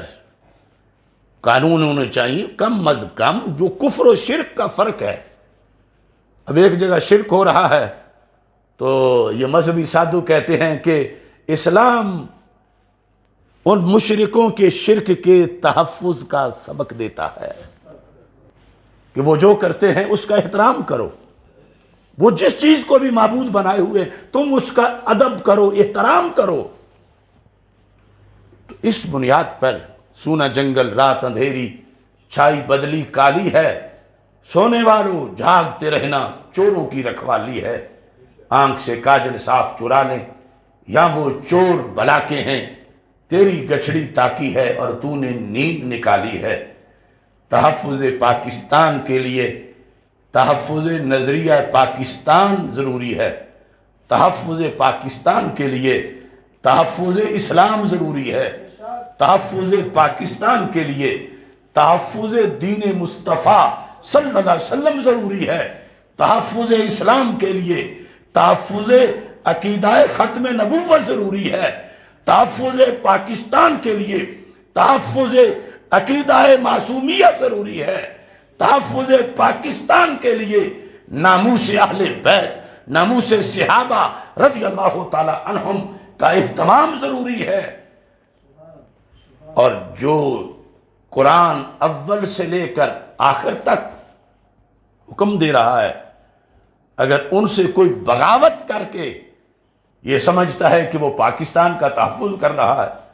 تو یہ فریب خوردہ ذہنوں کی بات ہے۔ پاکستان ہمارا وطن ہے اور یہ اس کی حفاظت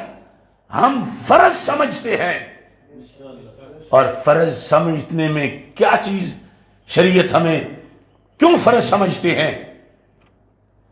اس لیے نہیں سمجھتے فرض کہ یہاں آباء و اجداد کی زمینیں ہیں، یہاں ہمارا روزگار ہے، لوگ کہیں ہماری فیکٹریاں ہیں، ہمارے گھر ہیں، ہماری دکانیں ہیں۔ یہ سب کچھ تو ہندو بھی اپنے ملک میں سمجھتا ہے۔ یہ وجہ تو ایک یہودی اور نصرانی بھی اپنی سلطنت سے پیار کی بتا سکتا ہے۔ ہمارے نزدیک پاکستان سے محبت فرض ہے، پاکستان کا تحفظ فرض ہے، اس بیس پر کہ پاکستان کا نظریہ قرآن ہے، پاکستان کی بنیاد کلمہ اسلام ہے۔ یہ باقی وطنیت کی باتیں بعد میں ہیں۔ ہاں، جس وقت پاکستان کی بات سامنے رکھ کے کہا جائے گا کہ میرے وطن جیسا کسی کا وطن نہیں، تو اب یہ اس لیے نہیں کہ یہاں مری ہے اور یہاں کاغان ناران ہے، اس لیے کہ اس کا نظریہ قرآن ہے۔ یہ چیز سامنے رکھ کے پھر وطن کی بات بعد میں کی جائے گی۔ اصل وطن کی بات اسلام کے لیے ہے۔ یہ اسلام مخدوم ہے، وطن خادم ہے، حکم اسلام کا چلے گا، وطن بات مانے گا۔ اور اگر کوئی ایسا کرے کہ وطن کو حکومت دے اور اسلام کو وطن کے تابع رکھے، تو ایسا نظریہ ہرگز اسلامی نظریہ نہیں۔ وطن کی قدر و قیمت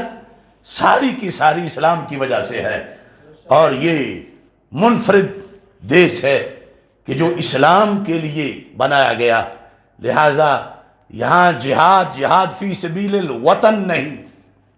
جہاد فی سبیل الاسلام ہے۔ اور یہ ماٹو ہے پاک فوج کا، جہاد فی سبیل اللہ۔ یہودی لڑے تو وہ کہہ سکتا ہے میں جہاد فی سبیل الوطن کر رہا ہوں، ہندو لڑے تو وہ کہہ سکتا ہے میں جہاد فی سبیل الوطن کر رہا ہوں، لیکن مسلم جب لڑتا ہے تو وہ کہتا ہے میں جہاد فی سبیل اللہ کر رہا ہوں۔ اب اللہ سے مانگنا ہو اور اللہ کا نام ہی نہ آنے دے، مدد تو اس کی طرف سے آئے گی، مدد تو رسول اکرم صلی اللہ علیہ وسلم کی نگاہ عنایت سے آئے گی۔ اور اگر قوم کی ذہنیت یہ بنا لی جائے کہ وطنیت کو مذہب سے جدا رکھو، مذہب ایک پرائیویٹ چیز ہے اور وطن ایک دوسری چیز ہے، تو اگر یہ سوچ بناتے وقت ہوتی تو پھر کس مقصد کے لیے ملک بنتا؟ اس وقت تو کسی نے نہیں کہا کہ بلوچ کو دیش چاہیے، پنجابی کو دیش چاہیے، پٹھان کو دیش چاہیے، اس وقت تھا قرآن کو دیش چاہیے۔ تو آج کہتے ہیں مذہب تو بیچ میں ہے ہی نہیں۔ تو جن کا یہ نظریہ ہے، یہ ہیں دشمن پاکستان کے، اگرچہ وہ کسی منصب پہ بیٹھے ہوں، یہ تو پاکستان کی بنیادیں ہلا رہے ہیں۔ اور یہ کہلوانا چاہتا ہے بھارت، وہ تو اپنے ہاں دن رات ہزاروں چینل جو ہیں ان کو گرانٹیں دے کر یہ بات کرواتا ہے۔ اور اگر ادھر سے بھی یہی بات کروائی جائے، اگر کوئی حکومت میں ہے، کوئی اپوزیشن میں ہے، کوئی کسی پلیٹ فارم پر ہے، تو یہ ساری بات تو پھر گاندھی کے فلسفے کی ہوگی اور مودی کے فلسفے کی ہوگی۔ وطن سلامت رہے، تا قیامت رہے، لیکن یہ وطن وہ وطن ہے کہ جس کی بنیاد قرآن ہے اور نظریہ اسلام ہے۔ جن کا وطن مذہب سے جدا ہے وہ اپنا پاکستان ڈھونڈے۔ ہمارا پاکستان جو ہے وہ مدینے والے کا پاکستان ہے، وہ حسنین کریمین کا پاکستان ہے، وہ داتا گنج بخش کا پاکستان ہے، وہ غوث اعظم کا پاکستان ہے، وہ بابا فرید کا پاکستان ہے، وہ 20 لاکھ شہیدوں کا پاکستان ہے، وہ محمد بن قاسم کا پاکستان ہے۔ اور جنہیں زرداری کا پاکستان چاہیے، یا نواز شریف کا پاکستان چاہیے، یا عمران خان کا پاکستان چاہیے، یا کسی اور حیوان کا پاکستان چاہیے، وہ کہیں جا کر اور تلاش کریں، اس پاکستان کی کسی چپے میں بھی ان کی کوئی گنجائش نہیں ہے۔ رب ذوالجلال نے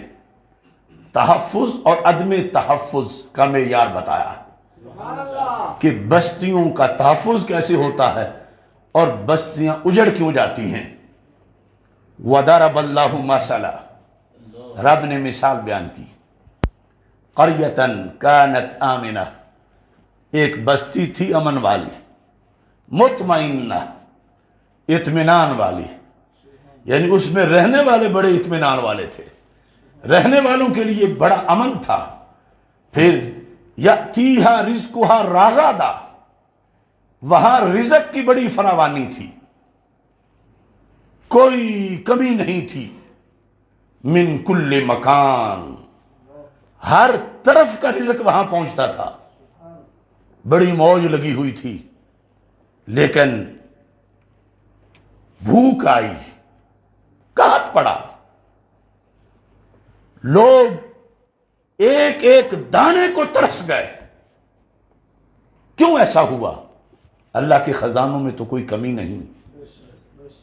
اللہ تعالیٰ فرماتا ہے فَكَفَرَتْ بِأَنْعُمِ اللَّهِ، اس بستی نے رب کی نعمتوں کی ناشکری کی، یعنی اللہ کے خزانوں میں کمی نہیں ہوئی کہ نعمتیں بند ہو گئی، وہ بندے پھٹ گئے، نعمتیں لے لے کے انہوں نے ناشکری کی، تو پھر کیا ہوا؟ فَأَذَاقَهَا اللَّهُ لِبَاسَ الْجُوعِ وَالْخَوْفِ بِمَا كَانُوا يَصْنَعُونَ، اللہ نے ان کو بھوک کا لباس پہنا دیا اور خوف کا۔ توجہ کرنا، یعنی پاکستان کے دو بڑے مسئلے ہیں، ایک معیشت کا، دوسرا سیکورٹی کا، یہ دو بڑے مسئلے ہیں، اور یہ دو مسئلے ہی رب نے قرآن میں بتایا کہ پہلے تو سیکورٹی بھی ٹھیک تھی، رزق کی فراوانی بھی تھی۔ اب سارے کہتے ہیں مسئلہ حل کرو حل کرو، تو جس وجہ سے بگاڑ آیا اس کو مانتے ہی نہیں، ادھر دیکھتے ہی نہیں، ادھر سوچتے ہی نہیں۔ کیوں پاکستان کے لیے سیکورٹی کا مسئلہ بنا؟ کیوں پاکستان میں رزق کی کمی کا، معیشت کا مسئلہ بنا؟ اللہ تعالیٰ فرماتا ہے وہ بستی پہلے تو آمنہ بھی تھی، مطمئنہ بھی تھی، رزق بڑا تھا، مگر فَكَفَرَتْ بِأَنْعُمِ اللَّهِ، انہوں نے رب کے نعمتوں کا انکار کیا۔ فَأَذَاقَهَا اللَّهُ لِبَاسَ الْجُوعِ وَالْخَوْفِ، اللہ نے خوف مسلط کر دیا اور بھوک مسلط کر دی۔ اللہ فرماتا ہے میں نے کوئی ظلم نہیں کیا، بِمَا كَانُوا يَصْنَعُونَ، ان کے کرتوتوں کا نتیجہ ہے۔ تو وہ کرتوت صحیح کرنے کی بجائے آگے نئی غلطی کرنا چاہتے ہیں، تو پاکستان کے تحفظ کے لیے جو نظریہ ہے پاکستان کا، قرآن، اس سے پوچھنا پڑے گا۔ اور جب تک پلٹ کے ادھر نہیں آتے، کوئی ورلڈ بینک، کوئی امریکہ، کوئی یورپی یونین، کوئی UN، پاکستان کے مرض کا علاج نہیں۔ پاکستان کے مرض کا علاج صرف مدینہ منورہ کی گلی میں ہے، حرمین شریفین میں ہے، اور تعلیمات قرآن میں ہے۔ اسی بنیاد پر ہمیں اپنے ملک کے سارے امور کو اول سے لے کر آخر تک اس بیس پر استوار کرنا پڑے گا۔ یہاں جو آگ لگانے والے ہیں انہیں ہی بالآخر آگ بجھانے کا کہا جاتا ہے۔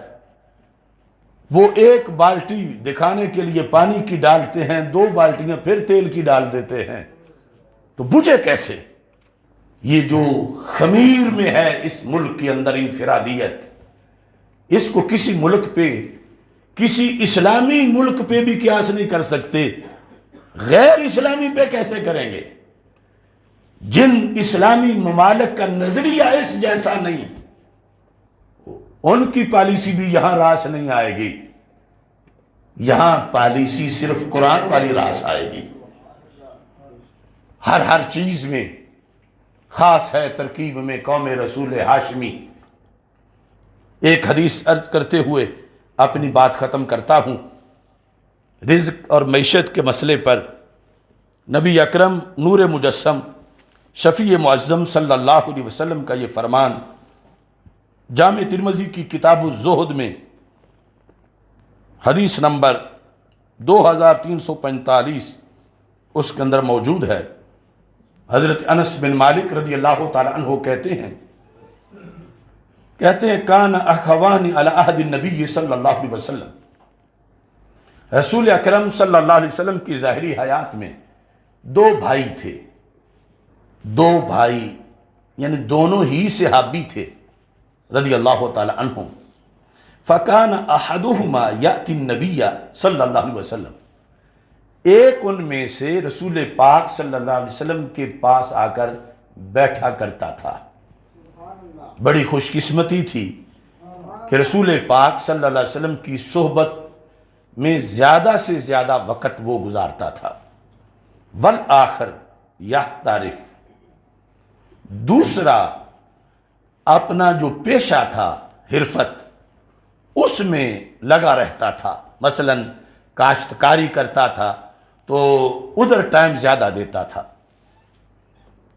فشکا، وہ جو کام کاج کرتا تھا اس نے اپنے بھائی کی شکایت کی رسول پاک صلی اللہ علیہ وسلم کے پاس۔ فشکل محترف اخاہ الی النبی صلی اللہ علیہ وسلم، رسول پاک صلی اللہ علیہ وسلم کے پاس شکایت کی۔ شکایت کے لفظ آگے لکھے ہوئے نہیں، لیکن ما قبل اور ما بعد پڑھنے سے پتہ چلتا ہے کہ شکایت یہ تھی کہ کماتا میں اکیلا ہوں، کھاتے ہم دو ہیں، تو یہ جب کھاتا ہے تو میرے ساتھ کمانے میں کیوں نہیں لگتا، یہ ادھر بیٹھا رہتا ہے آ کے، تو آپ اسے فرماؤ کہ یہ بھی تو میرے ساتھ کام کیا کرے۔ یہ اس نے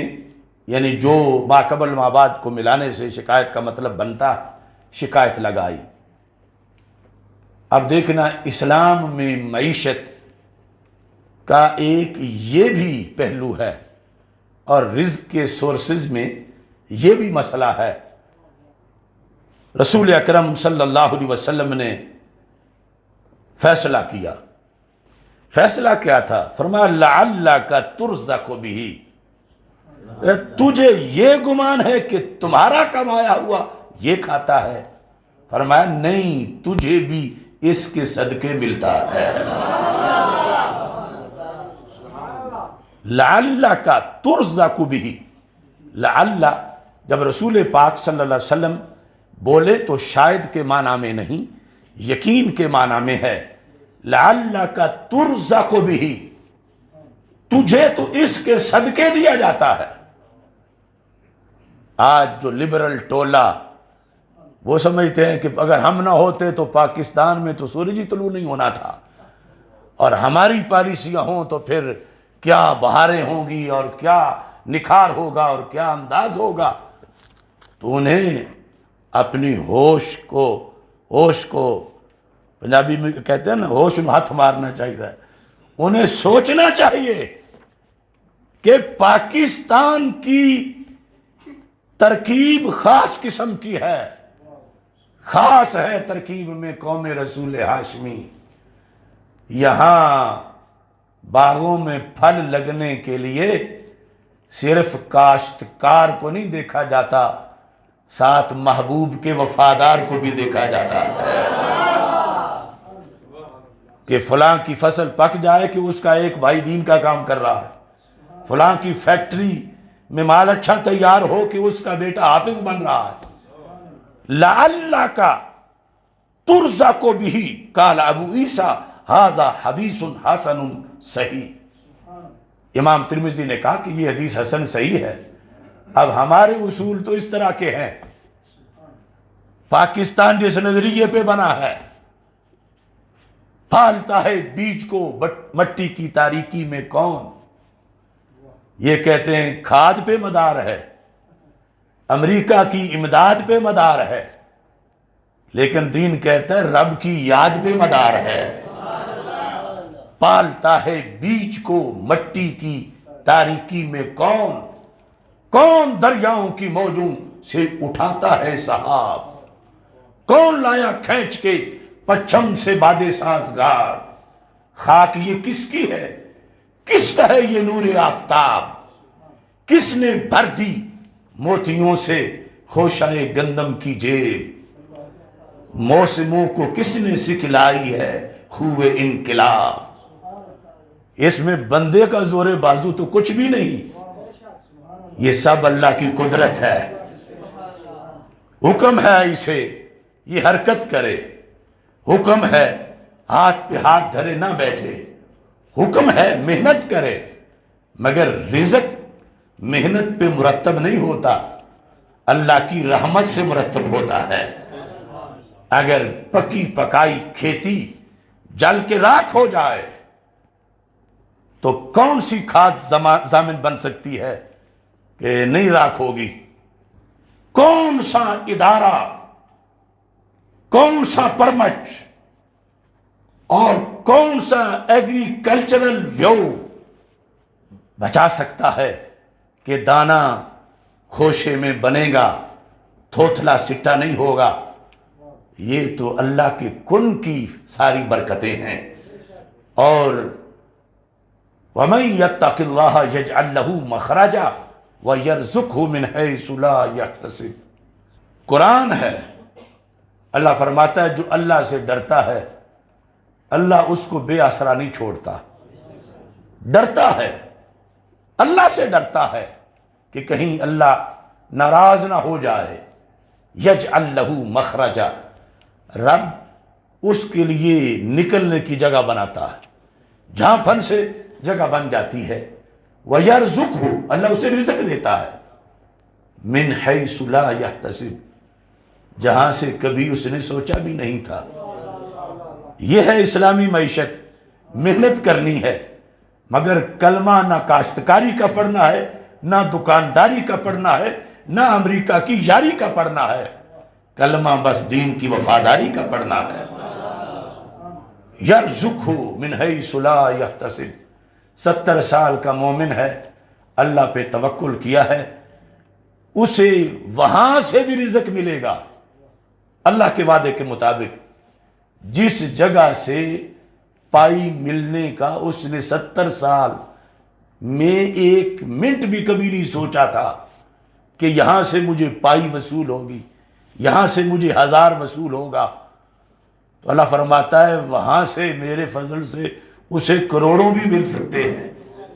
یرزقہ من حیث لا یحتسب، کبھی زندگی میں اس کے منصوبے میں وہ جگہ تھی نہیں، اس عمل کا کبھی، اس کاروبار کا، اس مقام کا اسے کبھی خیال بھی نہیں آیا تھا۔ یہ ہے قدرت والا رب، اس جگہ کو اس کے لیے سرچشمہ بنا دیتا ہے۔ اس بنیاد پر یہ سلطنت قائم ہے، ایسے نظریات پر۔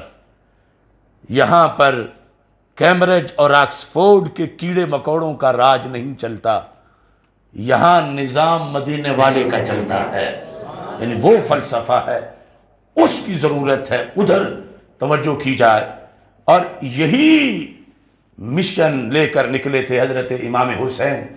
رضی اللہ تعالی عنہ، یزید پلید کے مقابلے میں، اور دین متین کی سرحدوں کو محفوظ کیا تھا۔ اور یہ مبالغہ نہیں کہ اگر کہا جائے کہ قیام پاکستان میں فیضان ہے میدان کربلا کا، شہدائے کربلا کی قربانیوں کی تجلی ہے، اور حدیث ثقلین کا فیضان اللہ کے فضل و کرم سے اس ملک کی بستی بستی کو حاصل ہے۔ اللہ تعالیٰ تمام قائدین تحریک آزادی، مجاہدین تحریک آزادی اور شہدائے تحریک آزادی اور شہدائے پاکستان کو، شہدائے کربلا رضی اللہ تعالیٰ عنہم کو اپنے جوار میں بلند مقام عطا فرمائے۔